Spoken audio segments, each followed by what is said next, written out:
बच्चों आज हम लोग नेक्स्ट कोरिलेटिव प्रॉपर्टी स्टार्ट कर रहे हैं which is called at the elevation in boiling point, जिसे हम लोग क्वथनांक में उन्नयन के नाम से समझते हैं। क्लियर बच्चों? तो पहले हम लोग ये देखेंगे कि बॉइलिंग पॉइंट किसे कहते हैं। तो जो क्लास 9th और 10th के स्टूडेंट्स होते हैं, ठीक है, वो यही जानते हैं कि वह टेम्परेचर जिस पर किसी लिक्विड का, मतलब वह टेम्परेचर जिस पर कोई लिक्विड बॉयल करना स्टार्ट करता है, उसमें बुलबुले बनने स्टार्ट हो जाते हैं, ठीक है ना, उबलना स्टार्ट होता है, ठीक है, तो उसे कहते हैं क्या, बॉइलिंग पॉइंट है, जिस टेम्परेचर पे ये चीज स्टार्ट होती है। क्लियर है? बट अब एज अ 11th-12th स्टूडेंट आपको चीज़ों को थोड़ा सा और डीपली समझना होता है, तो हम लोग वेपर प्रेशर को एटमॉस्फेरिक प्रेशर से, वेपर प्रेशर से जोड़ के समझते हैं। क्लियर है ना? तो हम लोग इसको ऐसे डिफाइन करते हैं, वह टेम्परेचर जिस पर किसी लिक्विड का जो वेपर प्रेशर होता है, लिक्विड जब टेम्परेचर दोगे तो वो वेपर के फॉर्म में कन्वर्ट होगा, तो वह टेम्परेचर जिस पर किसी लिक्विड का जो वेपर प्रेशर होता है वो एटमॉस्फेरिक प्रेशर के बराबर हो जाता है, तो उसे हम उस लिक्विड का क्या कहते हैं, बॉइलिंग पॉइंट कहते हैं, मतलब क्वथनांक कहते हैं। यानी हम देखो बच्चों, अभी जो वायुमंडलीय प्रेशर होता है, वायुमंडलीय जो दाब होता है, हम लोग उसको 1 एटमॉस्फेयर लेते हैं। कितना लेते हैं? 1 एटमॉस्फेयर है। क्लियर है? तो अब हम ये भी जानते हैं कि जो जल का क्वथनांक होता है वो कितना होता है, 100 सेल्सियस होता है। क्लियर है? यानी हम ये कह सकते हैं कि अगर ये वाटर इस टेम्परेचर पे बॉयल कर रहा है, ठीक है, दैट मीन्स कि इस टेम्परेचर पे जो इसका जो जल है, ठीक, इसका जो वेपर प्रेशर होता होगा, ठीक है, वो कितना होता होगा, 1 एटमॉस्फेयर होता होगा। क्लियर है ना? समझ में आ रहा है आपको? तो अब देखो, आप ये भी जानते हो कि जब किसी प्योर सॉल्वेंट में, जब कोई शुद्ध जैसे पानी ही है, ठीक है ना, तो पानी में क्या करोगे, अगर मान लीजिए उसमें आपने ठोस कोई इम्प्योरिटी ऐड कर दी, जैसे मान लीजिए नमक ऐड कर दिया, आपने बालू ऐड कर दिया, ठीक है, तो आप बताओ कि वो जो जिस टेम्परेचर पे उसका कांस्टेंट अमाउंट जिस टेम्परेचर पे पहले बॉयल कर रहा था, क्या उसी टेम्परेचर बॉयल करेगा? आपका आंसर क्या होगा? आपका आंसर होगा नहीं, क्योंकि वो उसमें इम्प्योरिटी आ गई है। अब उसका जो क्वथनांक होगा, ठीक है, वो क्या हो गया, या तो बढ़ जाएगा या तो घट जाए। देखो बच्चों, इम्प्योरिटी ऐड करने से ऑलवेज, अगर आप इम्प्योरिटी ऐड करते हो, ये डिपेंड करता है इम्प्योरिटी कैसी है, ठीक है, इम्प्योरिटी अधिक वोलेटाइल है, इम्प्योरिटी लेस वोलेटाइल है, ठीक है, तो उसके अकॉर्डिंग जो होता है वो बॉइलिंग पॉइंट घटता है या फिर बढ़ता है। क्लियर है ना? देखिए हम लोग यहाँ पे पढ़ रहे हैं एलिवेशन इन बॉइलिंग पॉइंट, यानी हम लोग के बढ़ने का केस पढ़ना है यहाँ पे कि किस केस में बॉइलिंग पॉइंट किसी प्योर सॉल्वेंट का इंक्रीज करता है।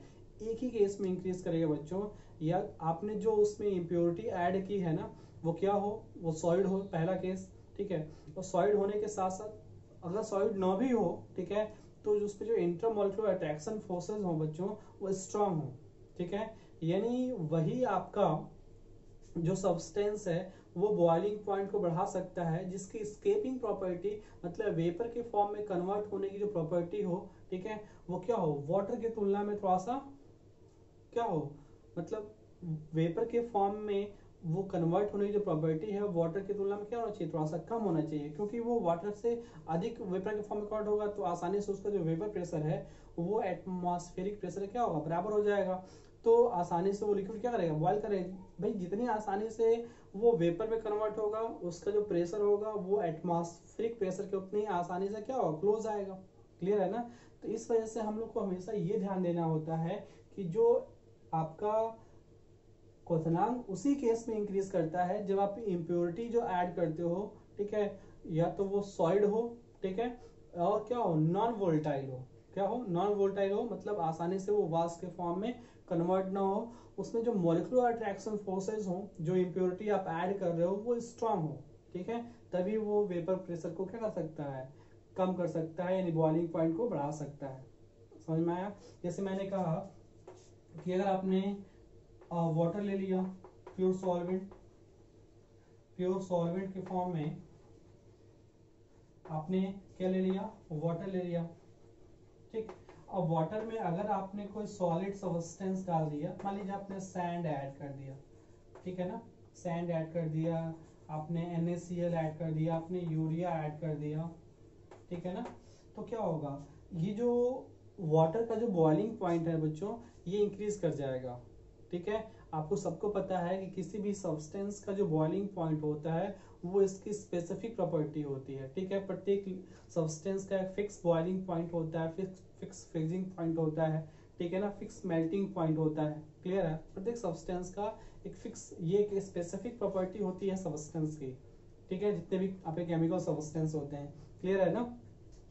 तो हमने कहा कि अगर हम उसमें इम्प्योरिटी ऐड करेंगे तो बॉइलिंग पॉइंट क्या होगा बच्चों, इंक्रीज करेगा। तो बॉइलिंग पॉइंट इंक्रीज करता है तो उसी को हम लोग कहते हैं एलिवेशन इन बॉइलिंग पॉइंट, ठीक है। बॉइलिंग पॉइंट को हम लोग क्या कहते हैं, जो बॉइलिंग पॉइंट इंक्रीज करता है उसी को हम लोग कहते हैं क्या, एलिवेशन इन बॉइलिंग पॉइंट। तो एलिवेशन इन बॉइलिंग पॉइंट बच्चों, जो एलिवेशन इन बॉइलिंग पॉइंट जो क्वथनांक में उन्नयन होता है उसको हम लोग डेल्टा टीबी से रिप्रेजेंट करते हैं, ठीक है ना, elevation in boiling point. Clear है? और ये जो बच्चों होता है ये मोलैलिटी के डायरेक्टली प्रोपोर्शनल होता है, ठीक है, that is proportional to molality. Clear है ना? अभी हम इसको ग्राफिकली भी थोड़ा समझेंगे हम लोग, पहले इसका थोड़ा सा फॉर्मुलेशन समझ लेते हैं हम लोग। तो यहाँ से हम लोग ये कहते हैं कि delta TB is proportional to molality, मतलब स्मॉल एम। और जब प्रोपोर्शनलिटी साइन आएंगे बच्चों तो क्या आएगा, एक कांस्टेंट आएगा ना, तो delta TB is equal to हो जाएगा के बी इंटू मोलैलिटी। क्लियर है?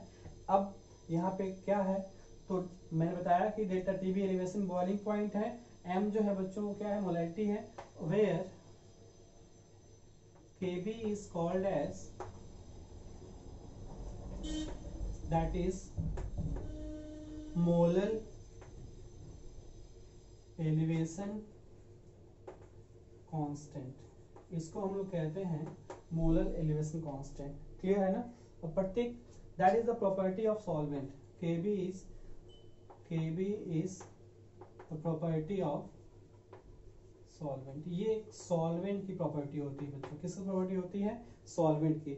जैसे वाटर के लिए जो Kb की वैल्यू होती है, अगर हम डिफाइन करना चाहें तो वाटर के लिए वैल्यू होती है 5.2, ठीक है, केल्विन पर मोलर, ठीक है ना, केल्विन पर मोलर, या डिग्री सेल्सियस में जो लिखोगे तो यही आएगा, डिग्री सेल्सियस पर मोलर। क्लियर है बच्चों? ये आपकी Kb की वैल्यू होती है, किसके लिए, वाटर के लिए। ये आपको तैयार करना। तो बच्चों अब हम लोग Kb को डिफाइन करते हैं कि Kb क्या होता है। Kb which is called as molar elevation constant। मैंने कहा आपसे कि ये एक प्रॉपर्टी होती है सॉल्वेंट की, ठीक है। प्रत्येक सॉल्वेंट के लिए, प्रत्येक जो सॉल्वेंट्स होते हैं उन सॉल्वेंट्स के लिए जो Kb की वैल्यू होती है वो क्या होती है बच्चों, कांस्टेंट होती है। जैसे मैंने कहा कि वाटर के लिए जो Kb की वैल्यू होती है वो पता होना चाहिए, ठीक है, क्योंकि न्यूमेरिकल्स में कभी देता भी है कभी नहीं भी देता है, ठीक है। तो आपको पता रहेगा तो आपको प्रॉब्लम नहीं होगी। तो मैंने कहा वाटर के लिए Kb की वैल्यू 0.52 डिग्री सेल्सियस पर मोलर, ठीक है। आप यहाँ देख सकते हो, मैंने कहा कि delta TB is equal to होता है, delta TB is equal to Kb into molality, ठीक है ना। तो आप इसके यूनिट देखो, यूनिट ऑफ Kb, तो यूनिट ऑफ जो Kb होता है बच्चों, दैट इज इक्वल टू होता है, देखिए, that is Tb upon molality. Clear है ना, समझ आपको? तो यहाँ से आप ये कह सकते थे, मैंने नीचे लिखा गया होता, ये तो क्या है, डिफरेंस ऑफ टेम्परेचर है, ये डिफरेंस, टेम्परेचर डिफरेंस है, समझ आपको, और ये क्या है, मोलैलिटी है। तो हम मोलैलिटी को अगर हम ऐसे भी लिख सकें, अगर लिखते हैं तो इसके यूनिट क्या बनेंगे, तो यूनिट ऑफ K बनेगा, ये बन सकता है डिग्री सेल्सियस में डिफरेंस लिख तो डिग्री सेल्सियस पर मोलर, ये भी इसका मात्रक हो सकता है। या मान लीजिए अगर टेम्परेचर आपका केल्विन में दिया गया हो, ठीक है, तो केल्विन पर मोलर हो सकता है, ठीक है। अब हम लोग जानते हैं कि मोलैलिटी की यूनिट होती है, यूनिट ऑफ मोलैलिटी वो क्या होती है, यूनिट ऑफ मोलैलिटी ये होता है आपका मोल पर केजी। क्लियर है ना, मोल पर केजी होता है। तो यहाँ से अगर हम रखना चाहें तो क्या मिलेगा, केल्विन मोल पर केजी, यानी नीचे आएगा अगर तो क्या हो जाएगा, केल्विन केजी पर मोल। ठीक है, या फिर ये भी कह सकते हो डिग्री सेल्सियस केजी पर मोल। क्लियर है ना। तो ये आपके यूनिट होते हैं। मैंने कहा कि वाटर के लिए जो केबी की वैल्यू होती है वो कांस्टेंट होती है। क्लियर बच्चों। अब देखिए डिफाइन करते हैं हम कि जो केबी होता है उसको हम कैसे डिफाइन कर सकते हैं। ठीक है, तो आप देखिए यहाँ से हम लोग देख रहे हैं कि formula delta T B is equal to है के बी इंटू मोलैलिटी। ठीक, अगर हम कह दें कि if molality is equal to 1, ठीक है, तो delta T B equal to क्या हो जाएगा, के बी हो जाएगा। क्लियर है ना, समझ रहे हैं। यानी किसी, आप सिंपली और डिफाइन कर चाहो फॉर्मूले से, तो किसी,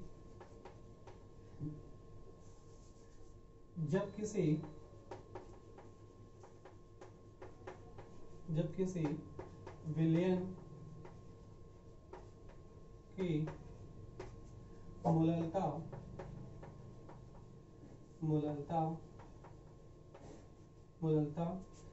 वन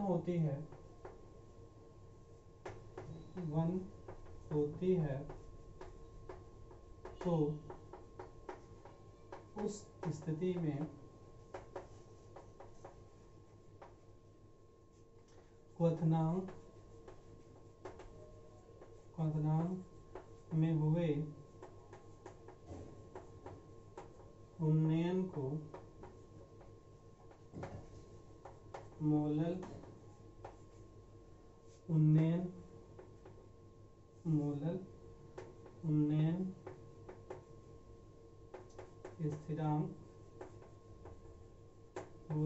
स्थिरांक ब्रैकेट में केबी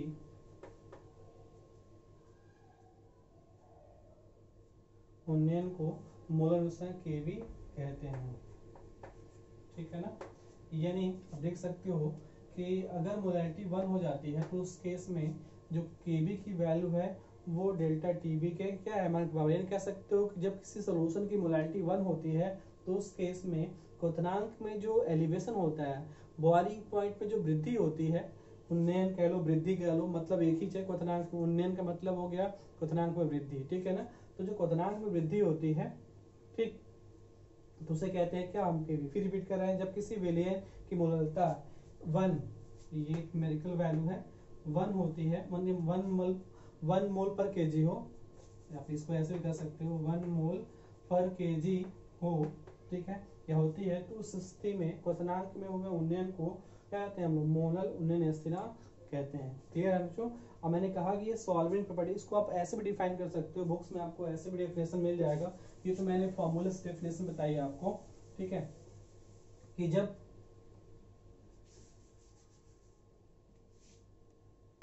हम लोग मोलर एलिवेशन कांस्टेंट को इस टर्म में डिफाइन करिए, तो मैंने सिंपली फॉर्मूला से डिफाइन किया था आपको, आप ऐसे डिफाइन कर सकते हो। 1 किलोग्राम शुद्ध विलायक में किसी वैद्युत अनअपघटित अवाष्पशील पदार्थ को मिलाने पर क्वथनांक, बॉइलिंग पॉइंट में जो एलिवेशन वृद्धि देखने को मिलती है उसी को हम क्या कहते हैं, मोलल उन्नयन स्थिरांक कहते हैं।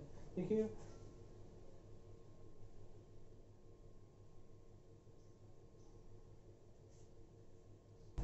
बच्चे, इसमें देखिए 1 मोल छूट गया था, तो इसकी डेफिनेशन हम लोग ऐसे डिफाइन कर सकते हैं।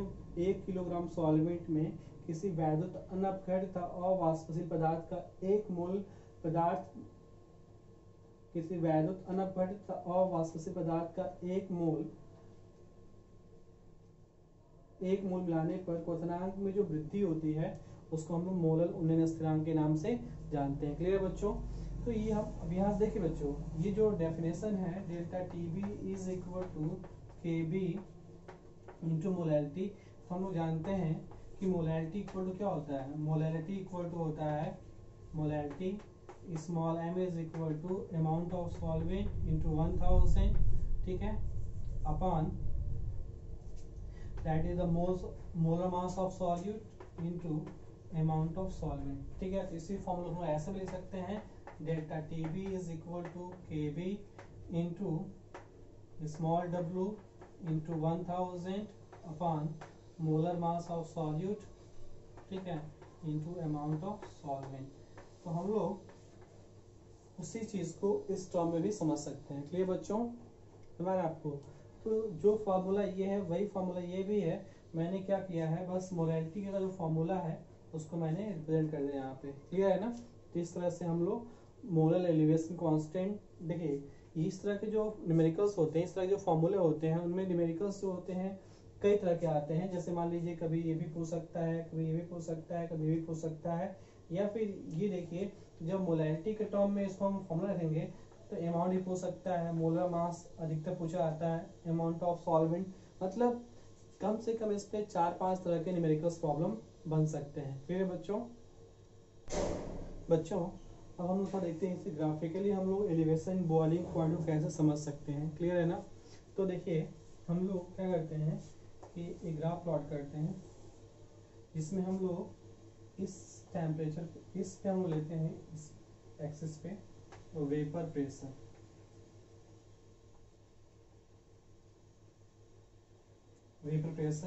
ठीक है, और इसमें हमने लिया हुआ है, ठीक है, atmospheric pressure, that is the 1 atmospheric pressure. Clear है ना। तो ये जो ग्राफ है ये किसका है, ये आपका एटमॉस्फेरिक प्रेशर का ग्राफ है, एटमॉस्फेरिक एटीएम प्रेशर। क्लियर है ना। इस पॉइंट पे आप जानते हो कि 1 एटमॉस्फेरिक प्रेशर होता है आपका, ठीक है, और इसमें हमने लिया हुआ है टेम्परेचर, ये एक्स एक्सिस आपकी है, ठीक है, इसका हमने लिया टेम्परेचर, ये आपकी वाई एक्सिस है, ठीक है। तो अब देखिए जैसे हम ग्राफ प्लॉट करते हैं बच्चों, तो ये हमने ग्राफ प्लॉट किया हुआ है प्योर सॉल्वेंट के लिए, that is a graph of pure solvent, pure solvent. अब पूछो सर ऐसे ग्राफ क्यों आया है। ठीक है बच्चों, देखो कि किसी भी लिक्विड का जो वेपर प्रेशर होता है बच्चों ना, किसी भी लिक्विड का वो टेम्परेचर के डायरेक्टली प्रोपोर्शनल होता है। क्लियर है ना। यानी अगर हम टेम्परेचर बढ़ाएंगे तो वेपर प्रेशर क्या होगा, इंक्रीज करेगा। क्लियर है। तो ये हमने जो लिया हुआ है ये प्योर सॉल्वेंट के लिए लिया हुआ है, तो वेपर प्रेशर का ग्राफ लिया हुआ है। क्लियर है ना। और हम लोगों ने इस पे क्या दिखाया हुआ है, टेम्परेचर दिखाया हुआ है। क्लियर है। अब मैं जो दूसरा ग्राफ ले रहा हूँ that is the graph for, ये जो ग्राफ है दैट इज फॉर सॉल्यूशन, ये जो ग्राफ है आपका दैट इज फॉर सॉल्यूशन।